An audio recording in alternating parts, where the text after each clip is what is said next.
ஒரு டேஸ்ட்டான தக்காளி தொக்கு எப்படி செய்யலான்னு பார்க்கலாமா? இதுக்கு ரொம்ப பொருட்கள் வேணும்லாம் அவசியம் இல்ல. வீட்ல இருக்கிற பொருள வச்சே சிம்பிளா செய்யலாம். இது சாப்பாட்டுக்கும் நல்லாயிருக்கும். டிஃபன், இட்லி, தோசை, சப்பாத்திக்கும் ரொம்ப நல்லாயிருக்கும். எப்படி செய்யலான்னு பார்க்க வாங்க.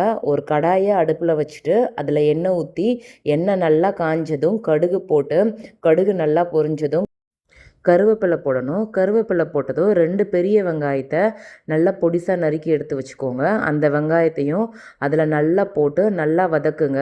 அதுக்கப்புறம் 3 இல்லைனா 4 பழுத்த தக்காளி எடுத்துக்கோங்க.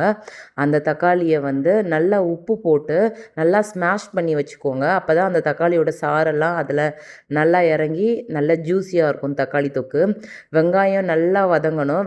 வெங்காயம் வதங்கிட்டு இருக்கிற போது 4, 5 பூண்டு அதில் போட்டுக்கோங்க. இது பூண்டு போடுறதால நல்லா வாசமாகவும் இருக்கும். வெங்காயம் அதே மாதிரி கண்ணாடி பதமாக வதங்கினோன்னே நான் வீட்டில் அரைச்சி வச்ச மிளகாத்தூள் தான் நான் அதில் போட்டிருக்கேன். ஒரு 2 1/2 ஸ்பூன் போட்டிருக்கிறேன். இதில் காஞ்ச மிளகா, மல்லி, மஞ்சள் எல்லாமே போட்டு இருக்கிறதுனால நல்லாயிருக்கும். நான் வேறு எந்த மிளகாத்தூளுமே நான் சேர்த்ததில்ல. உங்கள் டேஸ்ட்டுக்கு ஏற்றபடி நீங்கள் கூடவோ குறையவோ சேர்த்துக்கோங்க. இதை போட்டு அந்த மசாலா அந்த எண்ணெயோட நல்லா வதங்குற மாதிரி நல்லா வதக்கி விடணும்.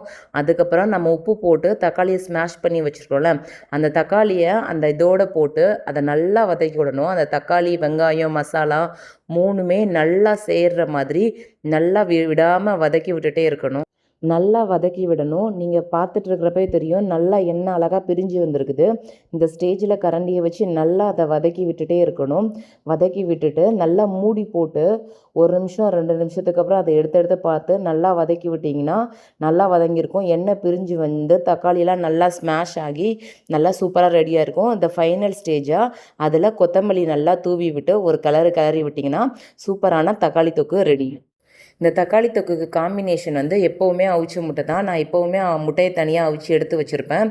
இந்த தக்காளி தொக்கு செஞ்சோன்னே அந்த கிரேவிலேயே அந்த முட்டையை போட்டுட்டு இந்த மாதிரி கரண்டியை வச்சு லைட்டாக கீறி விட்டிங்கன்னா அந்த முட்டைக்குள்ளே அந்த சாரெல்லாம் இறங்கியிருக்கும். அதை வச்சு நீங்கள் சாப்பாடும் அந்த இதுவும் வச்சு சாப்பிட்றப்ப நல்லா டேஸ்ட்டாக இருக்கும். நீங்கள் ஒரு டைம் வீட்டில் கண்டிப்பாக செஞ்சு பாருங்கள். ரொம்ப அருமையாக இருக்கும். ஈஸியாகவும் செஞ்சிடலாம். உங்களுக்கு டைமும் வேஸ்ட் ஆகாது. கண்டிப்பாக ட்ரை பண்ணி பாருங்கள். அதில் கொஞ்சோண்டு ஒயிட் ரைஸு, இந்த தக்காளி தொக்கு, அவிச்ச முட்டை அது எல்லாமே வச்சுட்டு நல்லா மிக்ஸ் பண்ணி ஒரு வாய் சாப்பிட்டு பாருங்கள். அடடடா, ரொம்ப சூப்பராக இருக்கும். நீங்களும் கண்டிப்பாக வீட்டில் ட்ரை பண்ணி பாருங்கள். வீட்டில் எதுவும் கெஸ்ட்டு வந்துட்டாங்கன்னா எந்த பொருளுமே இல்லைனா கூட இதை வச்சு ஈஸியாக செஞ்சு பாருங்கள். எல்லோரும் ரொம்ப அருமையாக சாப்பிடுவாங்க. பேச்சுலர்ஸ் உங்கள் எல்லாருக்குமே இது ஒரு நல்ல ரெசிபியாக இருக்கும். கண்டிப்பாக ட்ரை பண்ணி பாருங்கள். ட்ரை பண்ணி பார்த்துட்டு எப்படி இருக்குதுன்னு கமெண்ட்டில் சொல்லுங்கள். இந்த மாதிரி சிம்பிளான டிஷ் உங்களுக்கு என்ன வேணுமோ நீங்கள் கமெண்ட் பண்ணுங்கள். நம்ம கண்டிப்பாக ட்ரை பண்ணலாம். தேங்க்ஸ் ஃபார் வாட்சிங். இந்த வீடியோ பிடிச்சிருந்தால் மறக்காமல் லைக் பண்ணுங்கள், ஷேர் பண்ணுங்கள். கண்டிப்பாக சப்ஸ்கிரைபும் பண்ணிவிடுங்க. தேங்க்யூ.